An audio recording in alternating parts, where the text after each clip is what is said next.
Estamos de volta com o seu estilo de vida. Obrigada a você que está ligado aí no canal Que é a Cara e a Voz da Amazônia, na manhã desta quinta-feira. Agora é hora de entrevista. E quando a gente tem algum tipo de lesão nos ossos, no ligamento e também nas articulações, o profissional recomendado para a gente estar procurando é o ortopedista. E hoje é o dia dele. Vamos conversar sobre esse assunto a partir de agora na entrevista do quadro Fique por Dentro.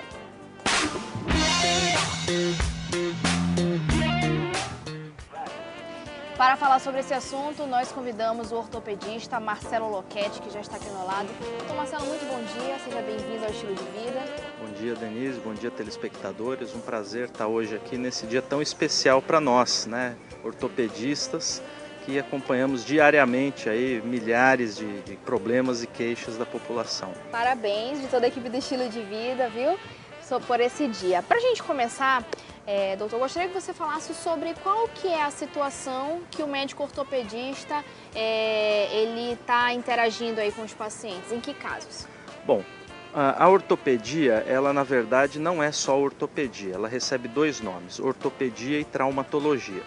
O paciente deve ter um acompanhamento ortopédico desde o seu nascimento, porque existem doenças, malformações do nosso esqueleto que podem acompanhar o bebê quando da sua nascença. Então a ortopedia, ela estuda, avalia e trata pacientes que apresentam afecções das mais diversas naturezas e que envolvem o seu aparelho músculo-esquelético. Então osso, músculo, tendão, articulação, tudo isso envolve a figura do ortopedista. Então desde o nascimento é importante a gente ter esse segmento com o profissional médico. Então, doutor, como a gente vê ocorrer na área da medicina, as pessoas costumam procurar o médico quando a doença já está instalada, quando não aguenta mais as dores, enfim, quando já há um problema detectado. Mas no caso do ortopedista, o paciente não há idade para procurá-lo e mais do que isso, deve-se ter uma prática de procurar o ortopedista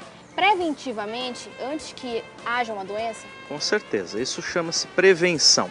E isso a gente atua em todos os segmentos da vida do paciente. Então imagine, por exemplo, um funcionário que atue com movimentos repetitivos na sua função, né, numa linha de montagem, por exemplo. Esse é um funcionário que pode começar a desenvolver quadros de tendinite nos ombros, bursites, tendinite de punhos, mas se houver uma prevenção, ele pode não apresentar o problema. Da mesma forma, pessoas que têm dores nas costas, tendo uma postura adequada, evitando carregar peso, ela pode prevenir lesões. Então, a prevenção é fundamental em ortopedia. O paciente deve procurar o médico não só no momento que ele está ruim, né? Mas sim também pensar, ter essa preocupação de ter uma prevenção com futuras lesões. Para quem está assistindo a gente, por exemplo, doutor, pode procurar um ortopedista e esse profissional fazer uma avaliação da situação atual do paciente? Com certeza. A ortopedia ela é dividida em subespecialidades.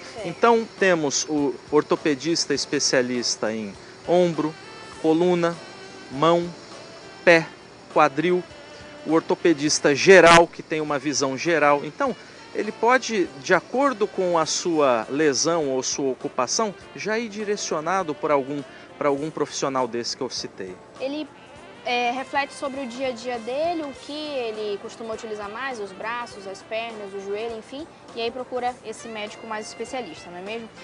Quais as lesões, agora a gente partindo para a parte de lesões mesmo, quais são as lesões e doenças mais comuns que costumam afetar aí e sendo necessário procurar um ortopedista ou um traumatologista? Essa pergunta é muito interessante. Bom, cerca de 80% das pessoas, em algum momento da vida, vai apresentar dor nas costas. Então, sem dúvida, a lesão, né, a lombalgia, a hérnia de disco, a escoliose, são dos temas mais importantes e mais frequentes. Mas tem outros temas também que a gente vê diariamente no consultório. Problemas nos joelhos, principalmente naquelas pessoas que são esportistas de finais de semana, eventualmente vai jogar o futebolzinho, né, do domingo, acaba tendo uma lesão de ligamento, acaba tendo uma entorse ou uma lesão no menisco. Nos mais idosos, né, pacientes cuja articulação vai sendo desgastada e vai apresentando artrose articular. A artrose é o desgaste da articulação e isso causa muita dor. Mais para frente, nos pacientes de mais idade, nos idosos, eles vão perdendo o cálcio nos ossos. Então esse osso vai ficando enfraquecido. São pacientes que com o mínimo trauma, um solavanco no carro, podem ter uma fratura de coluna, uma fratura de ossos longos. Então, todos esses pacientes, a gente tem que ter uma avaliação geral para ter um acompanhamento. E no caso detectando qual é a lesão que a pessoa tem, de que forma vocês definem o tratamento, doutor? É por meio de utilização de medicamentos? Tem algum tipo de terapia alternativa? Fisioterapia, acupuntura, não sei se pode ser utilizado também, se vocês recomendam? Bom, logicamente isso vai variar de acordo com o que o paciente apresenta. Então, vamos dar alguns exemplos. Um paciente que tenha uma dor nas costas, a dor é igual à medicação para tirá-lo da dor, né? Então ele vai precisar de um analgésico, ele vai precisar de um anti-inflamatório, ele vai precisar de um relaxante muscular e vai ter que tratar a longo prazo esse problema. Então isso que você falou em fisioterapia, em acupuntura, isso é fundamental, né? Uma fisioterapia para a gente fortalecer essa musculatura, né? Uma correção postural, uma reeducação postural, que é o RPG, o Pilates, que trabalha alongamento, né, dessa musculatura, prepara melhor. Então tudo isso a gente tem no nosso arsenal para tratamento. Muito bem.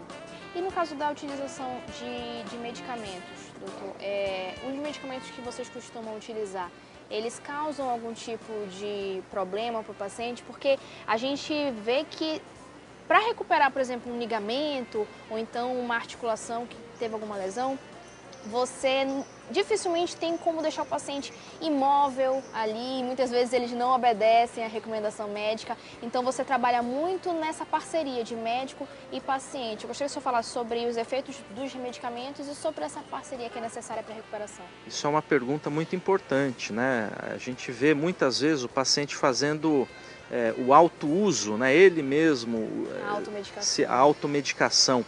Isso é ruim porque existem medicações que causam um efeito colateral.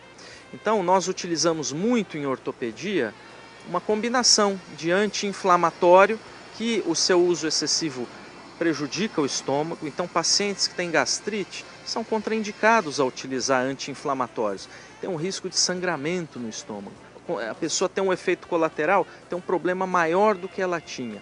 Temos analgésicos, né? Temos analgésicos das mais variadas potências. De repente, um analgésico que pode sedar a pessoa. Então, é importante a pessoa não fazer a automedicação e sim procurar um médico para, de acordo com o caso dele, saber qual é o melhor medicamento. Até porque a automedicação pode mascarar os sintomas e ele acaba deixando sempre a consulta para depois. E quando vai procurar o médico, a lesão já está bem pior. Aumentar a lesão, né, e ganhar um problema maior do que ele já tinha. Doutor, e como é que vocês trabalham com os pacientes para conscientizá-los a ter e a seguir o tratamento adequado? Quando a gente conversa com médicos aqui, eles falam, é sempre complicado, porque vocês fazem a parte de vocês, mas o paciente também tem que fazer a parte deles. Sem dúvida.